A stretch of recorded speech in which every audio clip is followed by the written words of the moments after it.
Okay. Recording in progress. Sorry, I got a little ahead of myself. Okay, now, welcome everyone. It is May 23rd, 2023 to our 2 o'clock commissioner agenda. Please let the record reflect that all 5 commissioners are present. Our CEO, Scott Simmons, is online. And we will go ahead and get started. So there were no written comments for today's agenda items, so we will start with our open public forum. I do have 2 people that have signed up for the open public forum. The first one is Stephanie Hayden. And Stephanie, nice to see you again. If you can just state your name and address for the record, and then we'll start your 3 minutes. And then for each of these, it's 3 minutes, and we'll stop at that point. Perfect. Stephanie Hayden, 13319 East 11th Avenue, Spokane Valley. As stated last week, I was terminated from Scraps for disagreeing with 2 euthanasia cases, stating that we had not utilized all of our available resources and we were seeing documented progress in their cases. My assessments continued to be backed by certified animal behaviorists and certified trainers. After my termination, I requested to adopt a dog, Bambi, who is currently available for adoption, after growing concerns with Scraps employees and volunteers for her safety and well-being were brought to my attention. I was approved to adopt, pending paperwork going through legal. Typical liability waivers and adoption paperwork is handled in-house. After waiting a week to adopt and having an adoption appointment canceled, I received the following update from Jesse Ferrari. After consulting our legal team, unfortunately at this time, we're unwilling to accept the risk involved with adopting Bambi out, as there are many unknowns about her behavioral issues. We hope to gather behavioral data in the coming weeks and we'll reassess her once we feel there is sufficient data to make an objective determination on the risk involved with adopting her out. I'd like to note that Scraps currently has 9 months of behavioral data on Bambi. Bambi has no bites and has not been deemed dangerous or potentially dangerous. I've been working with her for 5 months and am more than qualified to adopt. She has been in my home and integrated with my family, dog, and cats on off-site visits. This weekend, 2 dogs were adopted out with documented bite histories. These adopters did not have to wait a week to go through legal, and they were not required to have meet and greets with the resident canines. I have several first-person witness accounts on Bambi's demeanor in the shelter. Per Rebecca Mason, animal protection officer and employed by Scraps for 3 years, Bambi exhibits fear inside her kennel with people she doesn't know. No lunging, growling, or aggressive behavior has been notated beyond her arrival at the shelter on August 14th, when she arrived with porcupine quills embedded in her face. With people she trusts, she seeks attention, enjoys pets, allows brushing, takes treats, and loves to play ball. She is a sweet dog that will continue to thrive with gentle humans, showing her that she can keep trusting us and no harm will be done to her. The following statements, I have not included names or occupations for fear of retaliation. The first time I interacted with Bambi, she was very fearful of me, but she trusted Stephanie to reassure her and led the initial introduction. She did allow me to pet her on the neck and back, and I did not push more to start out. With interactions that followed, I could tell Bambi was starting to recognize me and trust me more. Instead of acting scared, she would sniff my hand, accept a treat or 2, and continue on with what she was doing before I entered the room. Another one is Bambi is affectionate and loving to those who have not mistreated her or treated her roughly. She has progressed a long way. The denial of me adopting Bambi is direct retaliation for me speaking. And I would like to ask for Jesse Ferrari's resignation with everything going on and all the retaliation. Thank you. Your 3 minutes is up. Thank you. Thank you. The next person we have is Mary Giannani. Okay, I'm going to let you say it correctly for me. I'll say it. Thank you. And if you can state your name and address for the record as well. Okay, my name is Mary Giannini. Giannini. I would live at 1130 South Wall Street in Spokane. I'm a volunteer for STAR, Short-Term After-Hours Rescue Organization, and I also volunteer at Scraps. I specifically wanted to talk a little bit today about how STAR has operated in the past 3 years. We take animals in who have been found by people after hours so that they can't bring them to Scraps. or they can't keep them themselves. And for several years, we would foster them, and then if we didn't, within 48 hours, find a home, we would bring them to Scraps to be impounded because they were in fact lost and they needed to be found by somebody. Late last fall, we were told that we could no longer bring impounds. In large part, we understood because the shelter is often at capacity. Over time, it just became we weren't allowed to bring them, period. And it's never really clear whether there's capacity at any time or not. I understand the reality of that, but I also understand that we had what we thought was a really valuable partnership with Scraps, and we no longer have that partnership. And as a Scraps volunteer, I've seen that a number of partnerships in the community have sort of withered away. And I mean, a large part that was because of the pandemic. People couldn't come, volunteers couldn't be there, a lot of things just couldn't happen. But it's sad to me that the support that Scraps has had for years among the community members and volunteers just doesn't seem to be very robust right now. And I can't really say why that is. As to the issue of the no-kill policy, you've heard a lot about it. I feel very strongly about it, but all I'm really going to say is that as a Scraps volunteer, it was tremendously important to me to know those animals had a chance. And I know that virtually all of the volunteers that I work with at Scraps feel exactly the same way. We understand the realities, but we also understand that it's so important for there to be transparency about this policy as well as other policies, and it's so important for the community to understand how important it is that the community supports the mission of Scraps. We all play a part in it, and it's so important. And I don't want to see the volunteers and the staff at Scraps basically be abandoned because we don't know what's going on and we can't do anything to really change things. Thank you. Thank you. So those are the two individuals that I have that were signed up for open public forum. Second call for anyone wishing to testify for open public forum. See no one in the audience and no one online. Third and final call for anyone wishing to testify in open public forum. Okay, seeing no one, I will close the open public forum and I will look to my fellow commissioners. Madam Chair, move to approve items 2, 3, and 4, including all sub-items on Second. today's agenda.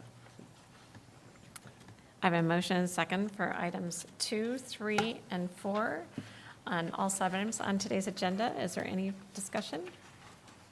Seeing none, all those in favor, please signify by saying aye. Aye. Aye. Motion passes unanimously. That will then take us to item number 5A, which are two public hearings. The first one is to consider revising Spokane County Traffic Code Section number 46.44.041 to add load limits on Gordon Road Bridge over Deep Creek Bridge number 1506 for the Spokane County Public Works Department. I believe Matt Zaracord, there you are.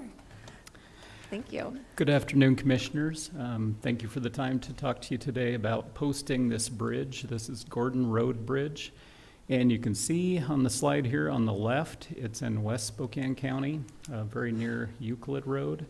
And there are a couple of good alternate routes here. This posting is a very specific posting. It's only for one specific vehicle and one loading, and that's the 7-axle, 37-ton loading. Normally that would be 39 if we weren't to post it, so this is a very modest posting. The other end of this is we are applying for grant funding to replace this bridge, so we hope this is an interim posting. And there are some pretty decent detour routes to the north and to the south. I'm happy to answer any questions. Are there any questions? I'm not seeing any. Thank you. Thank you. So with that then, this is a public hearing item, so I'll open up the public testimony for item number 5A as just presented. Second call for anyone wishing to testify on item number 5A. Third and final call for anyone wishing to testify. Seeing no one online and no one in the audience, I will close the open public testimony and look to my fellow commissioners. Madam Chair, I move to approve item 5A, which is consider revising Spokane County Traffic Code, section number 46.44.041, and add load limits to Gordon Road Bridge over Deep Creek Bridge number 1506 for Spokane County Public Works Department. Second. I have a motion and a second. Any further discussion? Seeing none, all those in favor, please signify by saying aye. Aye. Aye. Motion passes unanimously. That will then take us to item number 5B, which is a final hearing to consider the following budget appropriations, which is a long list, and Randy Bischoff and Tessa Shelvin are on Zoom to discuss this. Thank you, Commissioners. Thank you, Ron, for sharing this on the screen with us. We'll start with the general fund amendments. We have 2 items related to 2022 final budget here that we'll start with, and then we'll move through some 2023 amendments. The first one is 2022 related to the water bank. We are appropriating additional revenue associated with some water bank expenditures. Also in 2022, we have fund balance that we're appropriating for year-end accounting entries related to the COVID FEMA claim. These funds will be repaid as FEMA makes payment to us. Item number 3, or C here on this list, is for elections, additional revenue appropriated for election services capital purchases. The next item is related to the Real-Time Crime Center. The Sheriff's Office received ARP funds from the county's ARP award, and so we are appropriating that money to be spent in the general fund. The next item, we are appropriating designated unreserved fund balance, or DUFB reserves, to purchase sheriff's vehicles. Centennial Trail, we are appropriating additional revenues for trail maintenance through the Parks and Recreation Program. And then last in the general fund, we're appropriating $8 million of fund balance for the county's contribution to Avista Stadium improvements. Moving on to other funds, we have a few items in 2022 to start with. The first one is out of our 911 fund. Additional 911 revenues were received that were passed through to SHREC. The second item is REIT 2 year-end adjustments. We appropriated some additional revenue to make payment on various county projects. Next, we had another year-end adjustment for SHREC. Additional funds were received in the emergency communications sales tax that were passed along to SHREC as well. We had in Fund 218 additional revenues received, and we were able to make additional debt payments to pay down accrued interest. We had some capital project closeout items in 2022 that we appropriated interest to manage those transactions. And then the last item for 2022 was related to the Stormwater Utility Fund, and they appropriated some fund balance for various capital projects. The rest of the items are in 2023. The first one there is a treasury loan for the Conservation Futures Fund. So we are increasing revenue in that fund to purchase property. The next item is Avista Stadium improvements in the Parks Capital Project Fund. This is $16 million, so it includes the $8 million coming from the general fund, as well as an $8 million contribution from Long Ball. The next item is landfill closure administration. They needed to purchase a truck, so they are appropriating some fund balance to accomplish that. And then the next item are various purchase order encumbrances being rolled over, de-obligated in 2022, and being re-obligated into 2023 for planned purchases. And there are several of those items itemized by agency in the general fund and then by fund.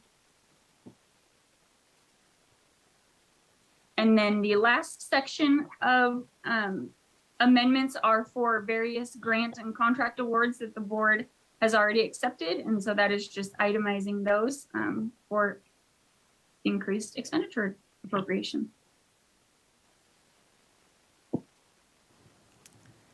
And that is it. Thank you. Are there any questions? Commissioner Jordan? Can you hear me, Tessa? Yes.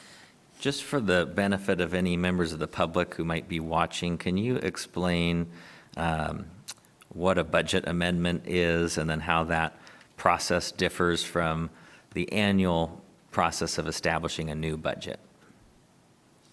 Yeah, so as we plan our budget throughout the year, we do our best to guess all of the revenues and monies and things we'll have to spend and then what we're going to spend our funds on.